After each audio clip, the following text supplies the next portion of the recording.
Welcome back to the channel, guys. Today I'm going to do a quick video on my EDC pack. A quick caveat is this is not actually something that I carry with me every day. I keep this in my vehicle, which I have every day.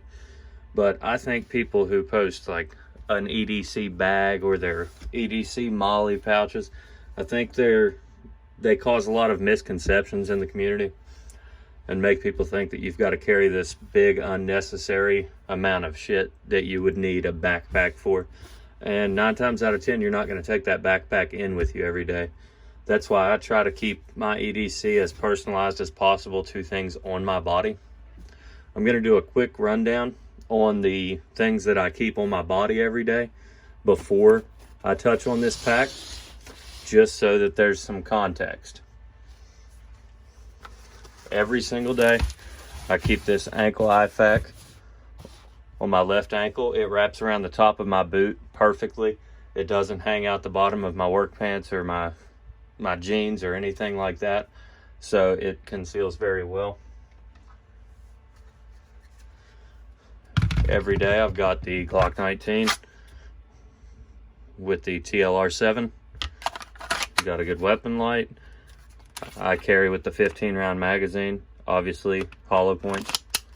If you're carrying with full metal jacket, this channel is beyond your basic level of understanding. And then a wallet. The only thing special I have in there, I keep one razor blade and one Fresnel lens in there, like a last-ditch effort. I know it's excessive, but it is what it is. And then I've been EDCing this SE knife because I figured if I can EDC it, why am I not already doing it? It weighs less than most of your fixed blade knives out there, and it's got unreal, like, the capabilities are endless. I've got this little tech lock on here, which makes it expandable to your belt size, and that really helps with keeping a good consistent, draw of your knife. And it's a fixed blade full tang knife. So if you can carry a fixed blade full tang knife every day comfortably, and you're actually going to carry it, couldn't recommend it more. That's one less thing you have to worry about when you're putting together small kits like this. Because do I need a backup blade if I've got a full tang fixed blade knife and my Gerber multi-tool, which is the next thing that I carry each and every single day? Probably not. That multi-tool can solve a lot of your problems as well. And then the Surefire EDC 2LT, I think. EDC L2T, close enough. You've got either 5 lumens or 1200 lumens. Now your 1200 lumens are going to go by quick. I think runtime is somewhere between an hour and a half. Don't quote me on that. Look up the manufacturer specs yourself. And it's got this thrim on it. Thrim, whatever. Which makes it very easy to keep a good grip on your firearm and still have a weapon light. Not to mention, it's a backup to the weapon light, so you can also look around while keeping your original target within the beam of your firearms light. And then I keep a pen for pen things and a Sharpie. Sharpie, you can take notes on any surface, just about. Doesn't have to be too clean, doesn't have to be paper, but it'll do the job. And the reason that I'm able to carry things that amount to a decent bit of weight is because I wear a sturdy belt. Whatever your brand is, whatever your preference is, I'm not sold on any one brand at the moment. I'm still running through testing with this Core Essentials belt, but it has been absolutely perfect with me. No complaints. And I came from a blue Alpha belts, the Cobra buckle version, not their EDC belt, which is what I had before their Cobra buckle. But this and the blue Alpha belts have served me wonderfully, but right now I'm carrying with the Core Essentials belt, and I couldn't be happier. It supports that weight. That's the #1 name of the game. You've got to have a belt that supports that weight. All right. Now onto the bag. I consider this an extension of my EDC, like an extension pack. So we're just going to go through this today. We'll start with on the outside. You've got these carabiners. I've put these on the D-rings, that way if I do take this bag with me somewhere and there's a place for me to hang it, I can hang it by the carabiners. Yes, you've got a carry handle, I'm aware. But you also have a strap in here you can use as a shoulder strap. But this right here is a compartment for a firearm. I'm not a big fan of off-body carry because if it's not on you, it doesn't count. You can't use it if you need it. But this is a Glock 21. If you're not too concerned about it being seen in the bag, that just goes back to permissive, non-permissive environment, which is a whole nother story. But Glock 21 sticks out a bit with the TLR1 HL. So I don't know if that would be your best option. But Glock 23 with a TLR1 conceals a bit better, in my opinion.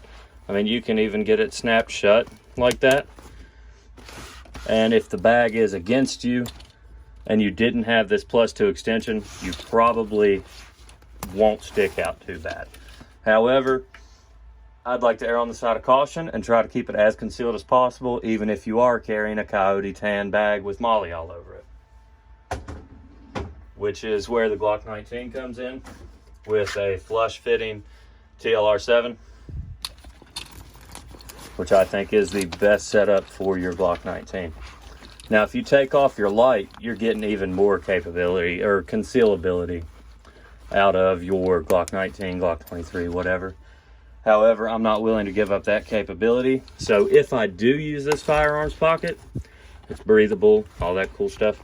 If I do use that firearms pocket, it would probably still be with a light. But I don't use it for that. I keep this strap tucked in for the most part, unless I want to carry the bag itself. And then you've got this little Velcro latch here, that if you're wearing this as a sling bag, you can also attach at your belt for 2 points of contact. But then if you need to ditch this bag, you can't really, get it off as quick. That being said, you've got a little bit of Molly right here. I mean, you could Ranger band another tourniquet to it or something like that. But you can also use this pouch here, which is my main concern.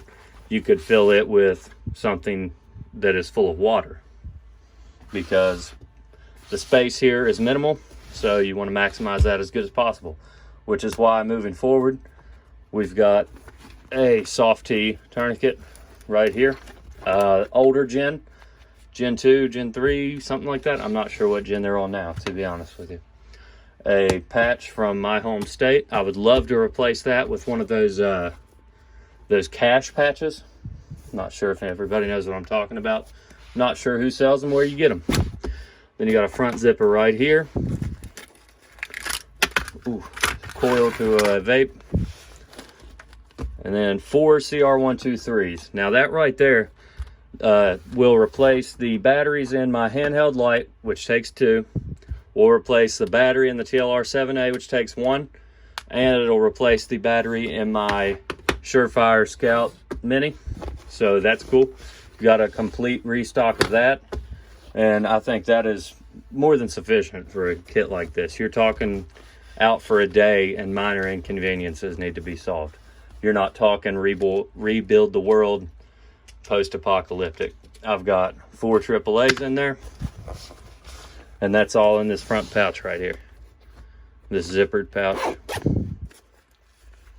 We move inside here, and we've got to wet fire a mini Bic with a ferro rod rubber banded together.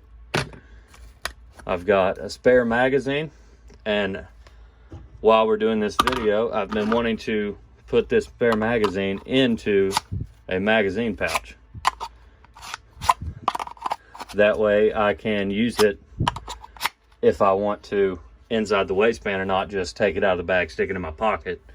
It's also good if you go to the range and you blow all your ammo and you decide you want to shoot one more magazine, you shoot all your hollow points, you've got another magazine of hollow points to put back in your gun.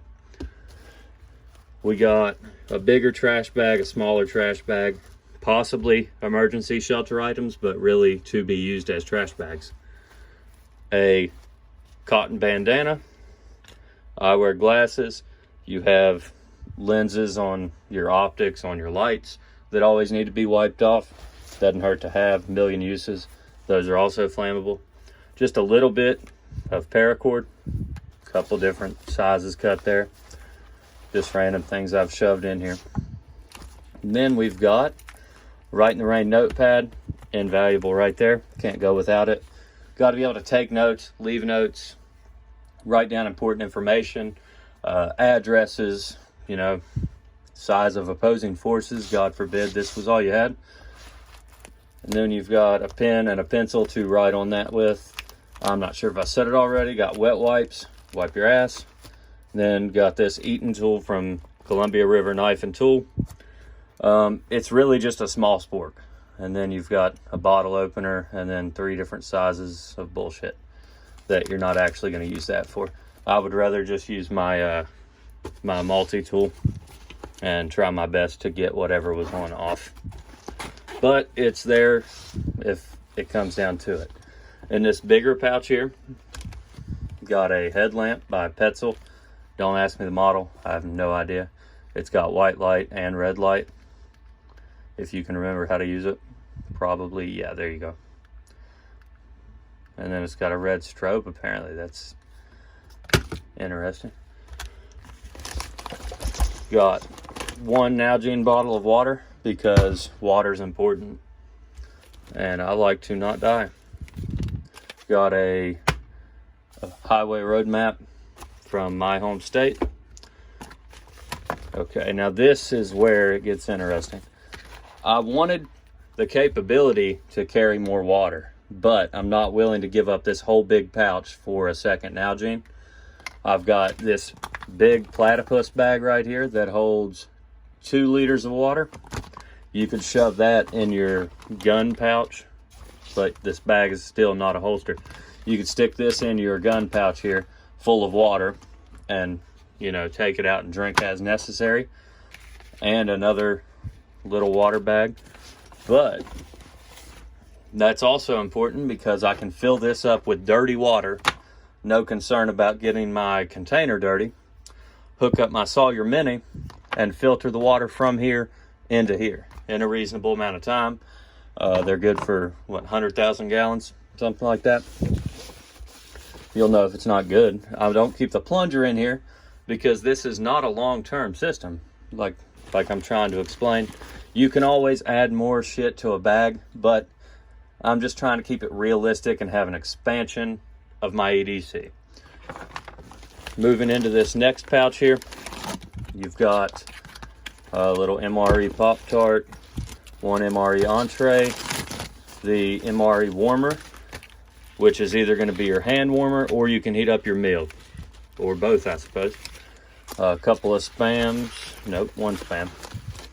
Nope, 2 spams in this pouch here, as well as MRE crackers, which you're going to need that water. All in all, I think this kit brings a lot to the table. If you just set it in your passenger seat on a daily basis. Just make sure it's always with you. Put together something like this for an expansion of your kit. It doesn't hurt to have. Even if you carry a handheld flashlight, a headlamp is going to be really nice for working hands-free. You never know when you'll need it. Plus, your weapon light dies, your handheld dies. At least you've still got a headlamp. But at the end of the day, this is all just to make minor inconveniences a little bit better. The spare magazine's obviously a caveat for that. That's if you ever really need it, or if you feel like you're gonna need it.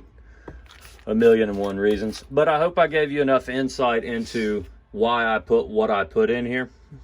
If you have any questions, drop it in the comments section below. Like, comment, subscribe, share this video with a friend. I'm Coyote, and thank you for watching.